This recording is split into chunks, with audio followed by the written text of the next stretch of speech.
UPSC 2022 की PT परीक्षा को लेकर ऑफिशियल अनाउंसमेंट हो गया है।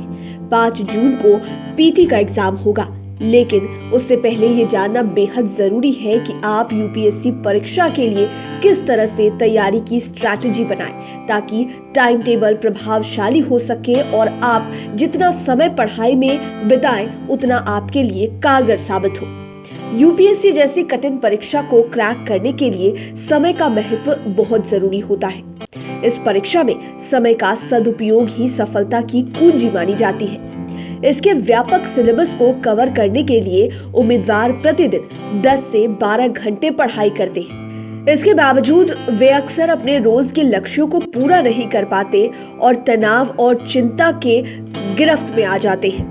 इसका मुख्य कारण प्रभावी तरीके से समय प्रबंधन यानी कि टाइम मैनेजमेंट का अभाव माना जाता है। इसलिए यहाँ हम आईएएस, आईपीएस की तैयारी कर रहे छात्रों के लिए एक मॉडल टाइम टेबल लेकर आए हैं। यह आपके समय के उपयोगी प्रबंधन में मददगार साबित हो सकता है। इस परीक्षा की तैयारी के लिए जरूरी है ये क्वालिटीज। ईमानदारी। इस परीक्षा की तैयारी करने के लिए आपका ईमानदार होना बेहद जरूरी है। इस परीक्षा की तैयारी आसान नहीं है, यह रास्ता मुश्किलों भरा है। यदि आप कड़ी मेहनत और लगन से काम करने के इच्छुक हैं, तभी अपने लिए एक टाइम टेबल बनाइए और उसे ईमानदारी से फॉलो भी करिए। गंभीरता। आईएएस, आईपीएस तैयारी के बारे में पूरी तरह से गंभीर होना बहुत जरूरी है। इसे हल्के में बिल्कुल ना लें। अगर आप ऐसा कर रहे हैं तो आप अपना समय बर्बाद कर रहे हैं।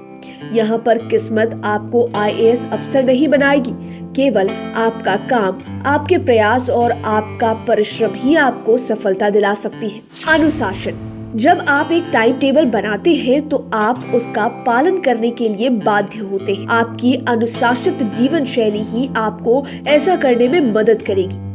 इसलिए यदि आप यूपीएससी सिविल सेवा परीक्षा को पास करना चाहते हैं तो अनुशासन में रहकर सभी नियमों को फॉलो करें। दृढ़ता। इस परीक्षा की तैयारी में दृढ़ता का तात्पर्य आपके जिद्दी होने से है, वो भी एक पॉजिटिव वे में। अगर आपके अंदर जिद होगी तभी आप कांटों भरी इस डगर पर चल पाएंगे। साथ ही आप अपने बनाए समय सारिणी को दृढ़ता से निभा भी पाएंगे। लक्ष्य निर्धारित करें। आपके लक्ष्य अपने अध्ययन टाइम टेबल से जुड़े होने चाहिए। आपके द्वारा निर्धारित किए गए छोटे और दीर्घकालिक लक्ष्य आपको आगे बढ़ने में मदद करेंगे। एकाग्रता। किसी भी काम को करने के लिए एकाग्र होना बहुत जरूरी होता है। ये जरूर देखें कि जब भी आप पढ़ने के लिए बैठते हो तो आप अपने काम पर ध्यान केंद्रित रखें। अगर आप एकाग्र नहीं होंगे तो आप अपने मिशन में सफल नहीं हो पाएंगे। अब आपको बताते हैं कि आप किस तरह का टाइम टेबल यूपीएससी परीक्षा के लिए सेट कर सकते हैं। 5 बजे सुबह जागे और नित्य क्रिया पूरी कर लें, यानी कि जो भी आपका मॉर्निंग रूटीन है आप उसे पूरा कर लें। सुबह 5:15 से 6:15 तक करीब 1 घंटे के इस समय का उपयोग व्यायाम या तेज कदमों से टहलने, हल्की हल्की शारीरिक गतिविधियों को दें। यानी कि आप जॉगिंग कर सकते हैं, मॉर्निंग वॉक कर सकते हैं, कोई भी ऐसा एक्सरसाइज कर सकते हैं जो आपके दिमाग को खोलने में मदद करे और आपके शरीर से आलस को कोसों दूर लेकर जाए। ध्यान और योग से आपके दिमाग को आराम मिलेगा और साथ ही तनाव भी दूर रहेगा। सुबह 6:15 से 6:30 इस समय को आप स्नान के लिए दें। कहा जाता है कि सुबह सुबह ठंडे पानी से स्नान करने से दिमाग खुलता है और आप बहुत ही अच्छी तरह से किसी भी काम को निभा सकते हैं। सुबह 6:30 से 7:30 बजे तक इस 1 घंटे में आप पिछले दिन पढ़े गए विषयों की रिवीजन करें, जो दिन में आज आपके द्वारा पढ़े जाने वाले सब्जेक्ट्स के लिए निरंतरता बनाएगा। सुबह 7:30 से 8 बजे तक इस समय का उपयोग आप नाश्ता के साथ अखबार पढ़ने में भी कर सकते हैं, क्योंकि यूपीएससी परीक्षा में करंट अफेयर्स की क्या वैल्यू है ये आपको पता है और अखबार आपका अच्छा साथी हो सकता है। यह आपको पूरे दिन के लिए ऊर्जा प्रदान करेगा। अखबार पढ़ने से आपको राष्ट्रीय और अंतर्राष्ट्रीय घटनाओं के बारे में अपडेट होने में मदद मिलेगी। हो सके तो इसी समय करंट अफेयर्स के नोट भी बना लें। फिर सुबह 8 बजे से 10:30 बजे तक यह आपका पहला अध्ययन सत्र होगा, यानी कि पहला रीडिंग सेशन होगा। इस समय आप कोचिंग या खुद पढ़ाई कर सकते हैं। इस समय सबसे कठिन विषय की पढ़ाई करें, क्योंकि सुबह के समय दिमाग अपनी पूरी क्षमता के साथ काम करता है। सुबह 10:30 बजे से 11:30 बजे तक 1 घंटे का अल्प विराम ले, यानी कि आप एक छोटा सा ब्रेक ले सकते हैं और अपने मस्तिष्क और शरीर को तरोताजा करने के लिए चाय पिए और मस्तिष्क को आराम पहुंचाने वाले कुछ व्यायाम भी कर लें। सुबह 11:30 बजे से दोपहर के 1 बजे तक यह आपका दूसरा अध्ययन सत्र होगा। इस दौरान उन सब्जेक्टिव विषयों पर फोकस करने की कोशिश करें जिन्हें आपको आज के दिन कवर करना है। दोपहर 1 बजे से 1:30 बजे तक दोपहर में आप हल्का भोजन करें। प्रोटीन की प्रचुरता वाले खाद्य पदार्थों को भोजन में शामिल करें। दोपहर 1:30 बजे से शाम के 4 बजे तक यह आपका तीसरा अध्ययन सत्र होगा, जो दिन का सबसे लंबा सत्र होता है।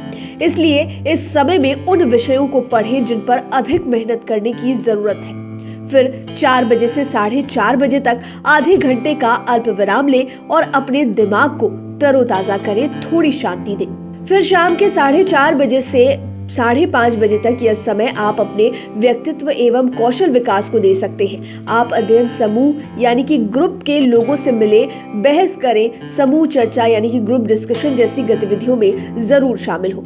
शाम के 5:30 बजे से 6:15 तक यह समय एंटरटेनमेंट के लिए होता है। आप हल्के खेल जैसे दौड़ना, जॉगिंग या फिर ऐसा कोई खेल खेल सकते हैं जो आपको पसंद हो। फिर 6:15 से 6:30 बजे करीब 15 मिनट के लिए आप रिलैक्स करें, परिवार को समय दें और उनसे बातचीत करें। फिर शाम के 6:30 बजे से रात के 8:30 बजे तक यह आपका चौथा अध्ययन सत्र होगा। शाम तक आपका दिमाग कुछ हद तक तनावग्रस्त हो जाएगा, इसलिए आप इस समय रुचिकर विषयों को पढ़ें, यानी कि उन सब्जेक्ट्स को पढ़ें जिनमें आपकी रुचि है। रात के 8:30 बजे से 9 बजे तक इस समय रात का भोजन करें और इसमें कार्बोहाइड्रेट्स खाने से बचे। रात के खाने में फल और हरी सब्जियों को शामिल करें। फिर 9 से 10 बजे तक अंग्रेजी समाचार और प्राइम टाइम चैनल्स की चर्चा देखें। यह आपको सभी अनिवार्य तथ्यों एवं आंकड़ों के साथ दिन के प्रमुख समाचारों का गहन विश्लेषण प्रदान करेगा। और फिर रात के 10 बजे से 10:30 बजे तक इस समय में इंटरनेट या किसी अन्य माध्यम से प्रमुख समाचारों को पढ़ें और उनका तथ्यात्मक या सूचना परक नोट्स बनाएं। रात के 10:30 बजे यह आपके सोने का समय होना चाहिए। तो आपने जाना कि किस तरह से आप यूपीएससी की तैयारी करने के लिए दिन भर का रूटीन तैयार कर सकते हैं, जिसमें आप अच्छे से पढ़ाई भी कर सकते हैं और खुद का ख्याल भी रख सकते हैं। लाइव सिटीज की डेस्क रिपोर्ट। अगर अभी तक आपने हमारे चैनल को सब्सक्राइब नहीं किया है तो जरूर कर लीजिए। ये वीडियो फेसबुक पर देख रहे हैं तो पेज को लाइक करें, साथ ही साथ हमें ट्विटर पर जरूर फॉलो करें। धन्यवाद।